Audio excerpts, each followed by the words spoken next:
എല്ലാവർക്കും Kottayam civil service അക്കാഡമിയുടെ daily news അനാലിസിസിലേക്ക് സ്വാഗതം. നമ്മൾ ചർച്ച ചെയ്യുന്ന ആദ്യത്തെ article preventive detention only to forestall public disorder supreme court. ഇത്തരത്തിലുള്ള ഒരു ആർട്ടിക്കിൾ ആണ് ഇന്ത്യൻ പോളിറ്റിയുടെ അല്ലെങ്കിൽ ഇന്ത്യൻ ഗവേണൻസിന്റെ സിലബസിൽ വരാൻ സാധ്യതയുള്ള ഒരു ആർട്ടിക്കിൾ ആണ് ഈ പ്രിവെന്റീവ് ഡിറ്റൻഷനെ സംബന്ധിച്ചിട്ടുള്ളത്. ഇതിലേക്ക് കടക്കുന്നതിന് മുമ്പ് നമ്മളത് നോക്കണം, എന്താണ് ഡിറ്റൻഷൻ എന്ന വാക്കിന്റെ അർത്ഥം നമ്മൾ മനസ്സിലാക്കേണ്ടതുണ്ട്. ഡിറ്റൻഷൻ എന്ന് പറഞ്ഞാൽ തടവിലാക്കുക അല്ലെങ്കിൽ തടവിലിടുക അല്ലെങ്കിൽ ശിക്ഷ അനുഭവിപ്പിക്കുക എന്നൊക്കെയാണ് അർത്ഥം. ശിക്ഷ അനുഭവിക്കുകയും തടവിലിടുക എന്ന് തന്നെയാണ് അർത്ഥം. നമ്മുടെ നിയമസംഹിതകൾ പ്രകാരം രണ്ട് തരത്തിലുള്ള തടവിടൽ അല്ലെങ്കിൽ തടവ് ശിക്ഷകൾ നമുക്ക് നൽകാവുന്നതാണ്. ഒന്നിനെയാണ് നമ്മൾ പ്യൂണിറ്റീവ് ഡിറ്റൻഷൻ എന്ന് വിളിക്കും, മറ്റൊന്ന് നമ്മൾ അതിനെ പ്രിവെന്റീവ് ഡിറ്റൻഷൻ എന്ന് തന്നെ വിളിക്കും. എന്താണ് പ്യൂണിറ്റീവ് ഡിറ്റൻഷൻ എന്ന് പറഞ്ഞു കഴിഞ്ഞാൽ, ഏതെങ്കിലും കുറ്റകൃത്യത്തിൽ അകപ്പെടുകയും ആ കുറ്റത്തിന് ശിക്ഷയായിട്ട് അനുഭവിക്കേണ്ടുന്ന തടവ് ശിക്ഷകളെയാണ് നമ്മൾ സാധാരണ പ്യൂണിറ്റീവ് ഡിറ്റൻഷൻ എന്ന് പറയാറ്. രണ്ട്, പ്രിവെന്റീവ് ഡിറ്റൻഷൻ എന്ന് പറയുന്നത് എന്താണ്? ഏതെങ്കിലും ഒരു വ്യക്തി ഒരു സമൂഹത്തിനോ അല്ലെങ്കിൽ ഒരു കമ്മ്യൂണിറ്റിക്ക് മുഴുവനായിട്ടോ അല്ലെങ്കിൽ സമൂഹത്തിനോ ഏതെങ്കിലും തരത്തിലുള്ള ഒരു ഹാം അല്ലെങ്കിൽ ഡേഞ്ചർ അല്ലെങ്കിൽ ഇദ്ദേഹം ഒരു തെറ്റ് അല്ലെങ്കിൽ ഒരു തരത്തിലുള്ള ഏതെങ്കിലും ഒരു സൊസൈറ്റിയുടെ സോഷ്യൽ ലൈഫിനെ ഉപദ്രവിക്കുന്ന രീതിയിൽ അല്ലെങ്കിൽ അപകടത്തിലാക്കുന്ന തരത്തിൽ ഇദ്ദേഹം ഏതെങ്കിലും ഒരു ക്രിമിനൽ ആക്ട് ചെയ്യാൻ പോവുകയാണ് എന്ന പൂർണ്ണ ബോധ്യമുണ്ടെങ്കിൽ അത്തരത്തിലുള്ള ക്രിമിനൽ അല്ലെങ്കിൽ ആക്ടുകളിൽ നിന്നും അല്ലെങ്കിൽ ക്രൈമിൽ നിന്നും അദ്ദേഹത്തെ തടഞ്ഞു നിർത്താൻ വേണ്ടിയിട്ടുള്ള ഒരു മെഷീനറിയാണ് നമ്മൾ പ്രിവെന്റീവ് ഡിറ്റൻഷൻ എന്ന് പറയുന്നത്. ഈ ആർട്ടിക്കിൾ അല്ലെങ്കിൽ പ്രിവെന്റീവ് ഡിറ്റൻഷൻ എന്ന് പറയുന്നത് ഇന്ത്യൻ ഭരണഘടനയ്ക്ക് ശേഷം അല്ലെങ്കിൽ തുടങ്ങിയതിനു ശേഷമുള്ളതല്ല. We can trace the roots of preventive detention even in the year of 1818. 1818 മുതൽ നമുക്ക് എന്ത് കാണാൻ പറ്റും? നമ്മുടെ ചരിത്രത്തിൽ അല്ലെങ്കിൽ നമ്മുടെ നിയമങ്ങളിൽ 1818 മുതലുള്ള കാലഘട്ടങ്ങളിൽ നമുക്ക് പ്രിവെന്റീവ് ഡിറ്റൻഷനെ കുറിച്ച് നമുക്ക് കാണാൻ സാധിക്കും. അതായത് ബംഗാൾ റെഗുലേഷൻ 3/1818 നമുക്ക് ഇത് കാണാൻ സാധിക്കും. അതുപോലെ തന്നെ എന്താണ് rule number 26 of defence of India act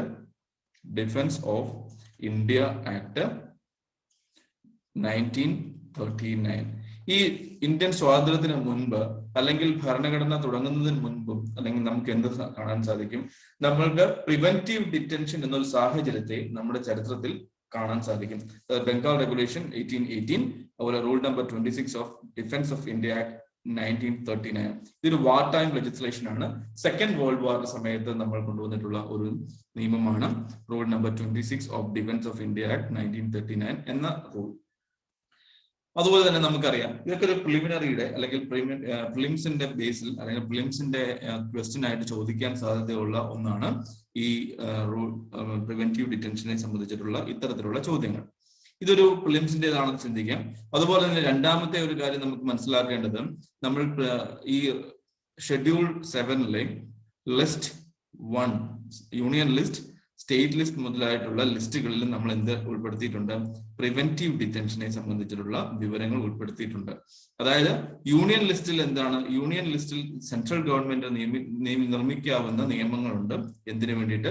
preventive ഡിറ്റൻഷനെ support ചെയ്യാവുന്ന നിയമങ്ങൾ നിർമ്മിക്കുവാനുള്ള അവകാശം സെൻട്രൽ ഗവൺമെന്റിനുണ്ട്. അതുപോലെ സ്റ്റേറ്റ് ലിസ്റ്റിൻ പ്രകാരം സ്റ്റേറ്റിനും നിയമങ്ങൾ അല്ലെങ്കിൽ അത്തരത്തിലുള്ള ഒരു നിയമങ്ങൾ ഉണ്ടാക്കാനുള്ള അവകാശമുണ്ട്. ദാറ്റ് മീൻസ് പ്രിവെന്റീവ് ഡിറ്റൻഷൻ നിയമങ്ങൾ നിർമ്മിക്കാനുള്ള അവകാശം സംസ്ഥാനങ്ങൾക്കും അതായത് സ്റ്റേറ്റിനും എന്ന് നൽകിയിട്ടുണ്ട്. അതുപോലെ തന്നെ എന്ത് നൽകും? യൂണിയനും അല്ലെങ്കിൽ സെൻട്രൽ ഗവൺമെന്റിനും ഇത്തരത്തിലുള്ള അധികാരങ്ങളുണ്ട്. അത് സ്റ്റേറ്റ് ലിസ്റ്റിലും യൂണിയൻ ലിസ്റ്റിലും ഒരുപോലെ മെൻഷൻ ചെയ്യപ്പെട്ടിരിക്കുന്ന ഒന്നാണ് പ്രിവെന്റീവ് ഡിറ്റൻഷൻ എന്ന് പറയുന്നത്.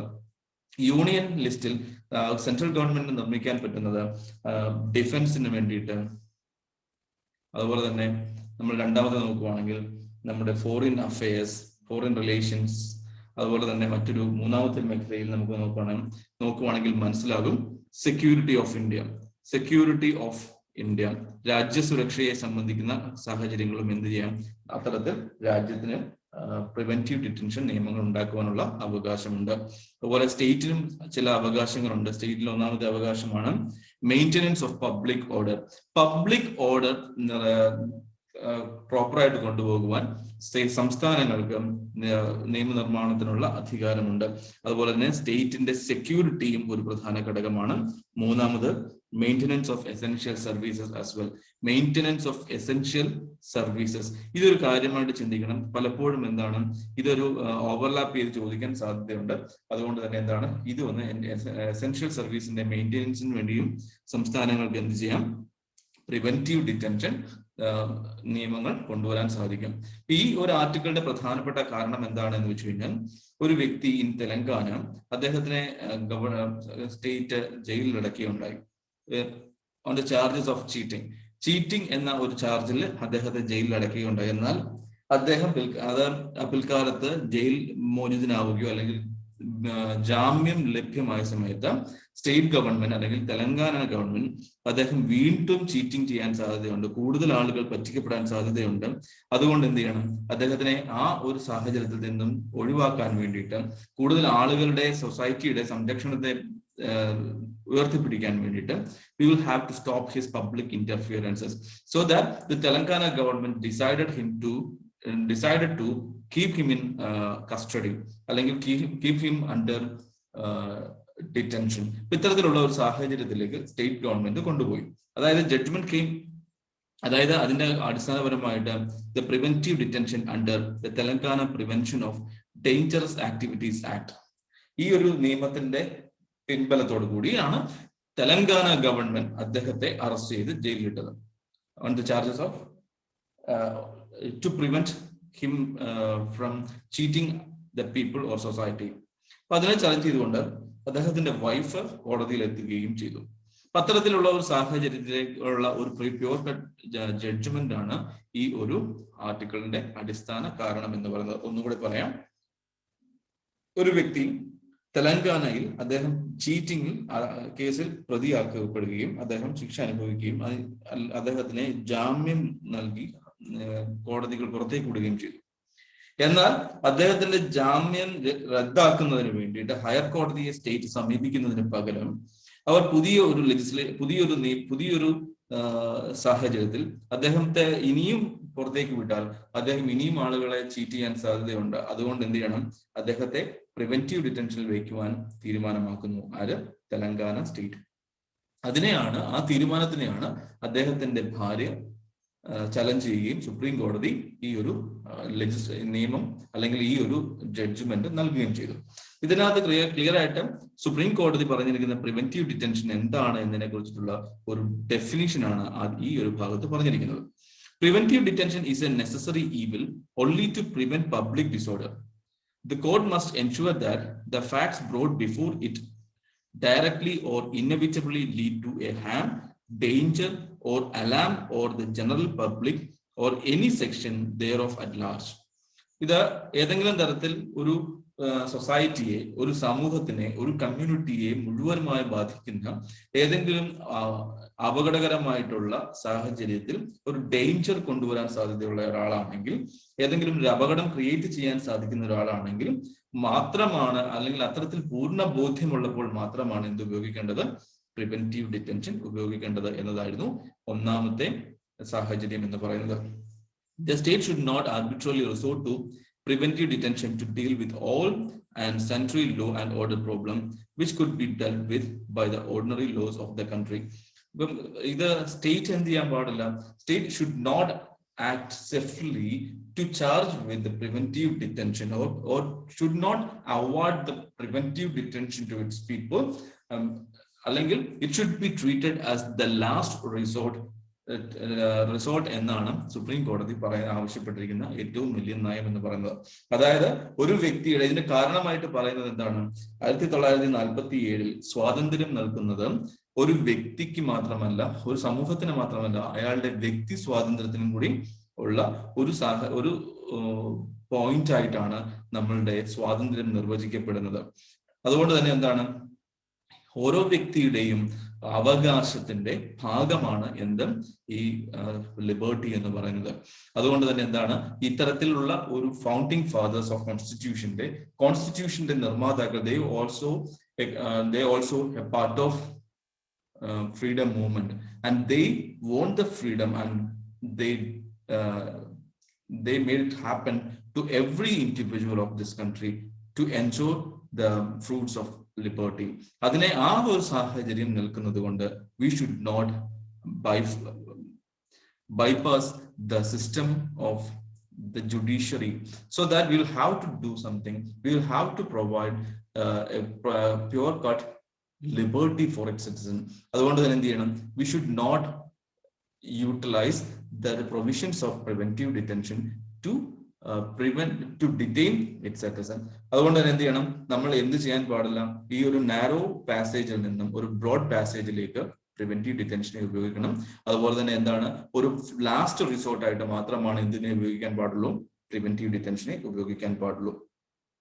പത്രത്തിലെ നോക്കുമ്പോൾ അതുപോലെ തന്നെ നമ്മൾ ചിന്തിക്കണം, preventive detention should fall within the four corners of Article 21, right to life and personal life, which is also a part of due process of law, and it should be read with the Article 22 as well. അതുകൊണ്ട് തന്നെ എന്താണ്, mere contravention of law such as indulging in cheating or criminal breach of trust certainly affects the law and order, but before it can be said to affect the public order, it must affect the community or public at large. അതുകൊണ്ട് തന്നെ എന്താണ്, ഏതെങ്കിലും ഒരു ordinary law അതിനെ prevent ചെയ്യാനോ അതിനെ ശിക്ഷിക്കാനോ ഉണ്ടെങ്കിൽ അത് ഉപയോഗിക്കുകയാണ് വേണ്ടത്. അല്ലാതെ അത്തരത്തിലുള്ള ഒരു ഇമ്മീഡിയറ്റ് ആയിട്ട് പ്രിവെന്റീവ് ഡിറ്റൻഷൻ ഉപയോഗിക്കാൻ പാടില്ല. Whenever an order under the preventive detention law is challenged, one of the questions the court must ask in deciding its legality is, was the ordinary law of land sufficient to deal with the situation? If the answer is in the affirmative, the detention order will be illegal. അതായത് ഏതെങ്കിലും ഒരു preventive ഡിറ്റൻഷന് വേണ്ടിയിട്ടുള്ള ഒരു സാഹചര്യം കോടതിയിൽ എത്തുമ്പോൾ കോടതി ചിന്തിക്കേണ്ടതും കോടതി ആലോചിക്കേണ്ടതുമായിട്ടുള്ള ഒരു പ്രധാനപ്പെട്ട ഘടകമാണ് ഏതെങ്കിലും ഓർഡിനറി നിയമം, ഈ രാജ്യത്തെ നിലവിലുള്ള നിയമപ്രകാരം ആ ഒരു ക്രിമിനൽ ആക്ടിനെ, ആ ടെൻഡൻസിയെ കട്ടയിൽ ചെയ്യാൻ അല്ലെങ്കിൽ സ്റ്റോപ്പ് ചെയ്യാനുള്ള ഒരു സാഹചര്യം ഉണ്ടെങ്കിൽ ആ പ്രിവെന്റീവ് ഡിറ്റൻഷൻ എന്ന് പറയുന്നത് എപ്പോഴും എന്താണ്, ഇല്ലീഗൽ ആണ് എന്നതാണ് സുപ്രീം കോടതി മുന്നോട്ട് വെച്ചിരിക്കുന്ന ചില കാര്യം. അതുകൊണ്ട് തന്നെ എന്താണ്, we should respect the liberty of the citizen and it must be treated as the most important right won by our forefathers after long historical and arduous struggle. അതുകൊണ്ട് തന്നെ എന്താണ്, ഈ സ്ട്രഗിൾസ് അല്ലെങ്കിൽ ഇത്തരത്തിലുള്ള ഒരു വലിയ പ്രോസസ്സിലൂടെ നേടിയിട്ടുള്ള സ്വാതന്ത്ര്യം പ്രിവെന്റീവ് ഡിറ്റൻഷൻ എന്ന ഒരു ലീഗൽ പ്രോബ്ലം മുന്നോട്ട് വെച്ച് ആ ഒരു സാഹചര്യത്തെ, ഒരു വ്യക്തിയുടെ, ഒരു പൗരന്റെ മൗലികമായ അവകാശങ്ങളെ ചോദ്യം ചെയ്യാൻ പാടില്ല എന്നുള്ളതാണ് സുപ്രീം കോടതി ഈ ഒരു ആർട്ടിക്കിളിൽ നമ്മളോട് ആവശ്യപ്പെടുന്നത്, നമ്മളോട് പറയുകയും ചെയ്തിട്ടുള്ള ഒരു പ്രധാനപ്പെട്ട പോയിന്റ് എന്ന് പറയുന്നത്.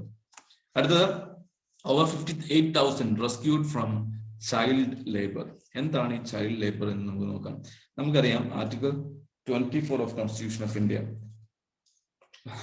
ആർട്ടിക്കിൾ 24 നമുക്ക് പറഞ്ഞിട്ടുണ്ട് prevention of article 24 prohibition of employment of children in factories, അല്ലെങ്കിൽ no child below the age of 14, 14 വയസ്സിൽ താഴെയുള്ള ഒരു കുട്ടിയെയും എന്ത് ചെയ്യാൻ പറ്റത്തില്ല, ഏതെങ്കിലും തരത്തിൽ ഉള്ള അപകടകരമായിട്ടുള്ള അവസ്ഥയിൽ ജോലി ചെയ്യാൻ അനുവദിക്കുന്നതല്ല.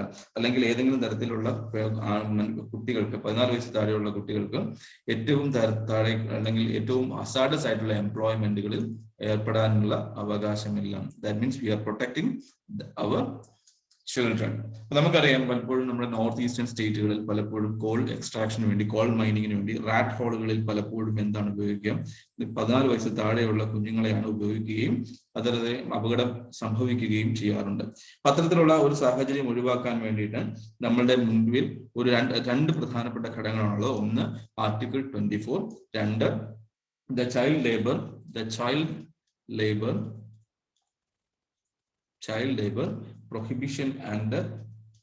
Prohibition and Regulation Act of 1986. നമുക്കറിയാം child labour prevention and regulation act 1986 which was being amended in the year 2016. ഇതിൽ പുതിയ ചില മാനങ്ങൾ കൊണ്ടുവരികയും ചൈൽഡ് ലേബർ എന്ന് പറയുന്നതിന് വ്യക്തമായിട്ടുള്ള ഒരു ഡെഫിനിഷൻ കൊണ്ടുവരികയും ചെയ്തു. ചൈൽഡ് ലേബർ പറയുന്നു, അല്ലെങ്കിൽ ആക്ട് റെഗുലേഷൻ ആക്ട് 1986 പറയുന്നു, ഏകദേശം 83 തരം ജോലികൾ ഹസാഡസ് എംപ്ലോയ്മെന്റ് ആണ്.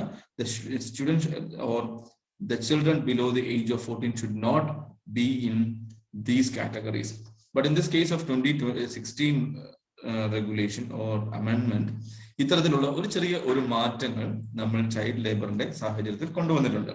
അതിൽ ഏറ്റവും പ്രധാനപ്പെട്ട ഘടകം എന്ന് പറയുന്നത് ഈ 14 വയസ്സുള്ള കുട്ടികൾക്ക് എന്ത് ചെയ്യാം, എല്ലാ തരത്തിലുള്ള എംപ്ലോയ്മെന്റിൽ നിന്നും ഒരു പ്രിവെന്റ് ചെയ്യുക എന്നുള്ളതല്ല, പകരം എന്താണ്, ഈ കുട്ടി ഉൾപ്പെടുന്ന ഫാമിലിക്ക് ഏതെങ്കിലും തരത്തിലുള്ള ബിസിനസ് ഉണ്ടെങ്കിൽ, ഏതെങ്കിലും തരത്തിലുള്ള ചെറിയ ജോലികൾ ഉണ്ടെങ്കിൽ അവർക്ക് എന്ത് ചെയ്യാം, ഉദാഹരണം ട്രഡീഷണൽ ആയിട്ട് ചെയ്യുന്ന ചില ജോലികളുണ്ടാകും നമ്മളുടെ ട്രൈബൽ ഏരിയാസിലും, അല്ലെങ്കിൽ കരകൗശല വസ്തുക്കൾ നിർമ്മിക്കുന്ന രീതികൾ. പലപ്പോഴും ഇതൊക്കെ എന്താണ്, ഈ രാജ്യത്തിലെ ജനങ്ങളുടെ അല്ലെങ്കിൽ ഈ ഒരു ട്രഡീഷനിലെ ഒരു ഫാമിലി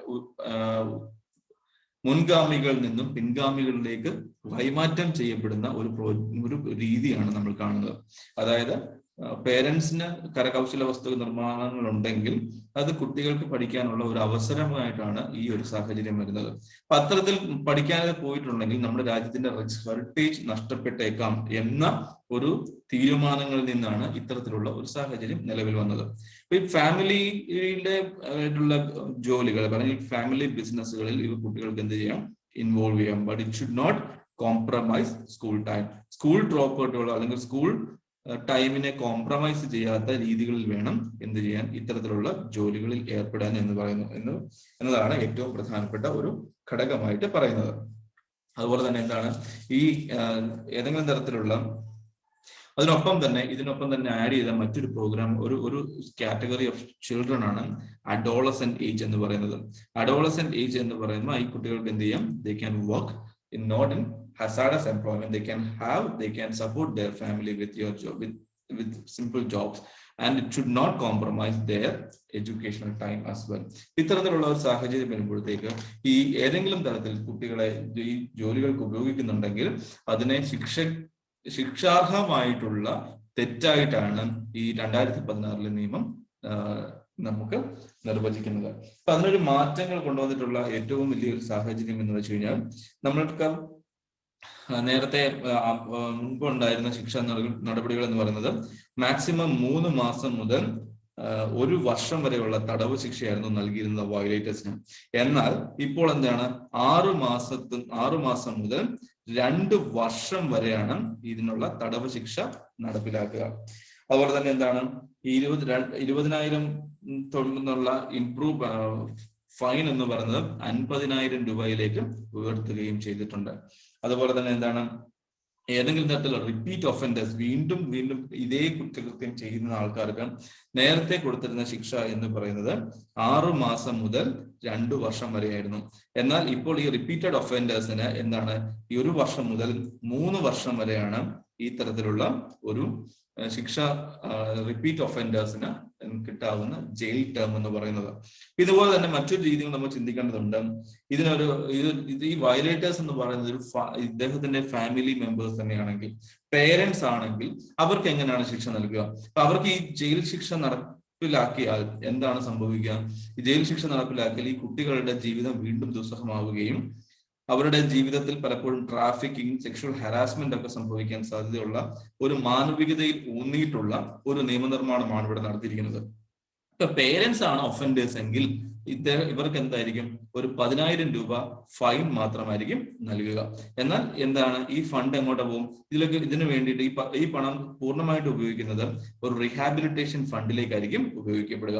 ഈ റീഹാബിലിറ്റേഷൻ ഫണ്ടുകൾ ഉണ്ടാവുകയും അല്ലെങ്കിൽ റീഹാബിലിറ്റേഷൻ ഫണ്ട് ക്രിയേറ്റ് ചെയ്തു എന്നുള്ളതാണ് 2016 അമെൻമെന്റിലെ ഏറ്റവും പ്രധാനപ്പെട്ട ഒരു നയമായിട്ട് നമുക്ക് കണക്കാക്കാൻ പറ്റുന്നത്.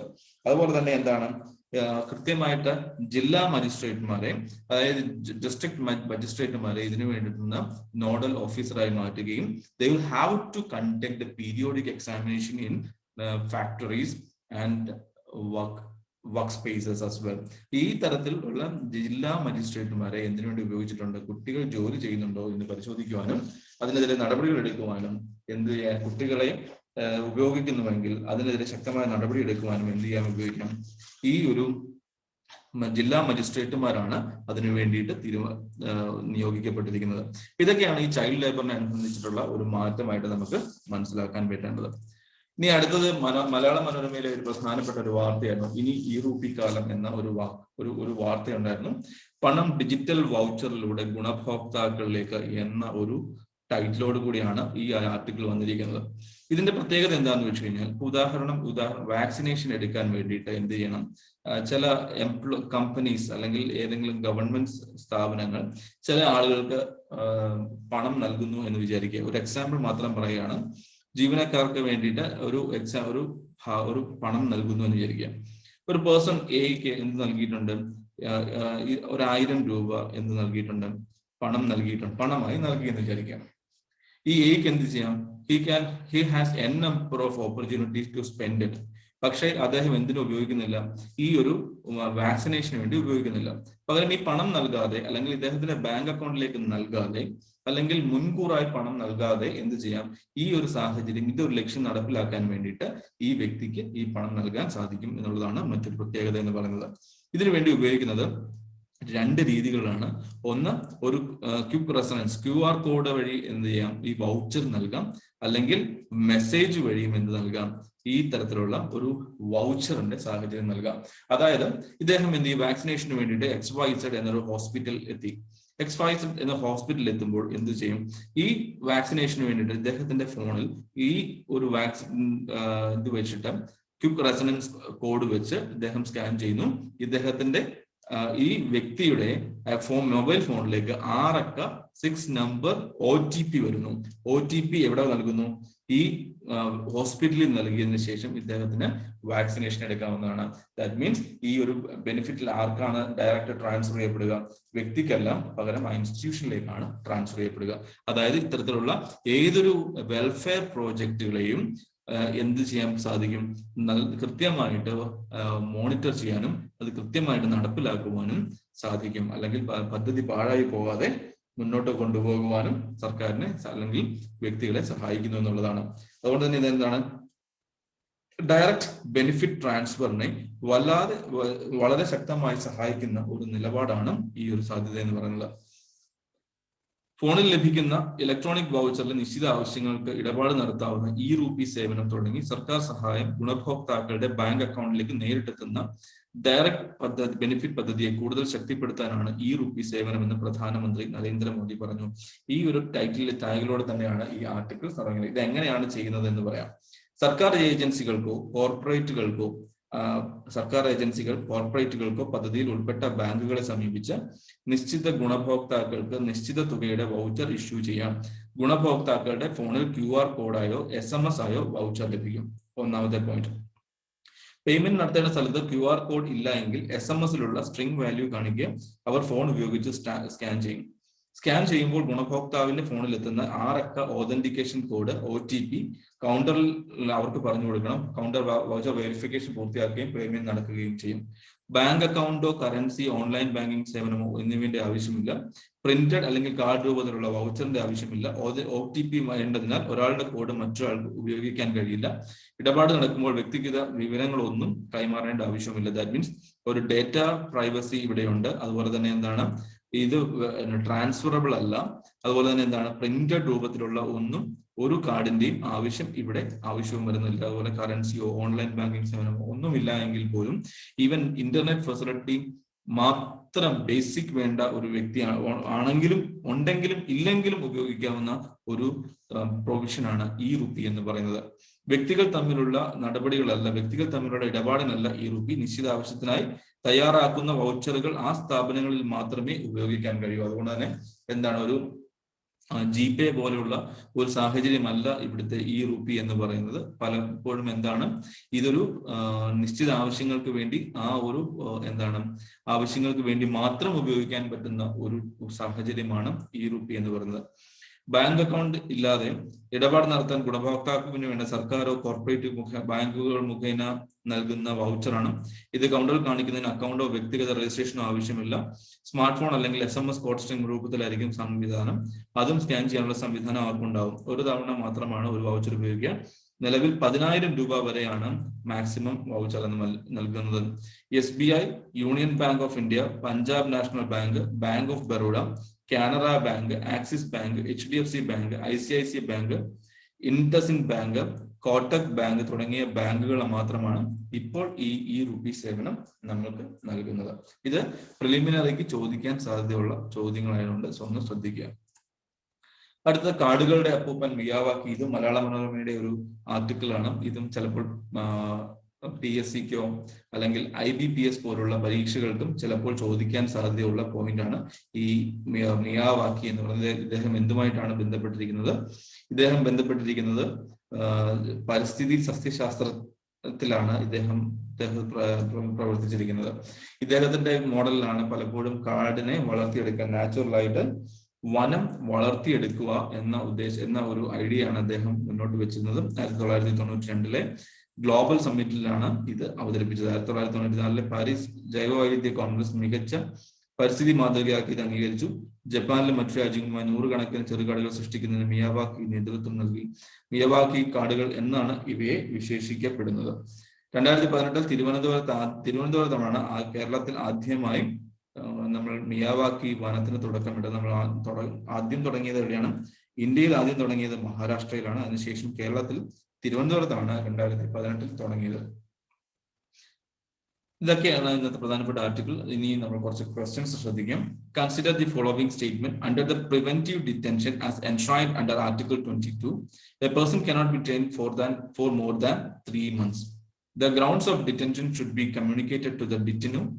Both the parliament and state legislature can make law of preventive detention for reasons connected with the security of state, defense, maintenance of public order. ഇതിൽ ഏതാണ് ശരി? Which among the following is above statement is or are correct?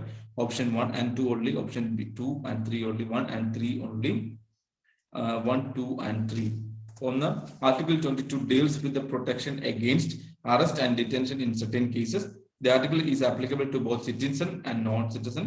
This provision extends certain procedural safeguard for individual in case of arrest.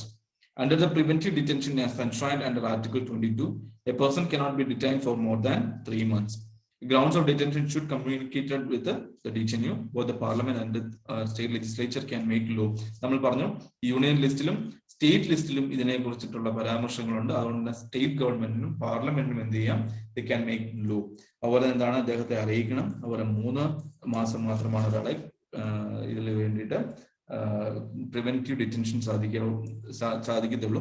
ഇതിൽ കൂടുതൽ provisions നമ്മൾ article 22 പഠിക്കുമ്പോൾ നമ്മൾ കൂടുതൽ മനസ്സിലാക്കും. ഇപ്പോൾ ഇവിടുത്തെ ഓപ്ഷൻ എന്ന് പറയുന്നത് option D 1, 2 and 3 are correct. അടുത്ത ചോദ്യം, with the reference of Zika virus disease, which of the following statement is or are correct? It is caused by virus transmitted primarily by Aedes mosquito. Zika virus infection during pregnancy can cause infants to be born with microcephaly. Microcephaly എന്ന് പറഞ്ഞാൽ brain growth ഇല്ലാതിരിക്കുക എന്നൊരു അവസ്ഥയാണ്. അതുകൊണ്ട് എന്താണ്? both 1 and 2 are correct. Option C ആണ് ശരിയായിട്ടുള്ള ഉത്തരം എന്ന് പറയുന്നത്. അപ്പം ഇതൊക്കെയാണ് ഇന്നത്തെ പ്രധാനപ്പെട്ട ആർട്ടിക്കിൾ മനസ്സിലാക്കി നമ്മൾ വായിക്കേണ്ടതും. അതുകൊണ്ട് തന്നെ എന്ത് ചെയ്യണം? കൃത്യമായിട്ട് വായിക്കാൻ ശ്രദ്ധിക്കുക. Have A great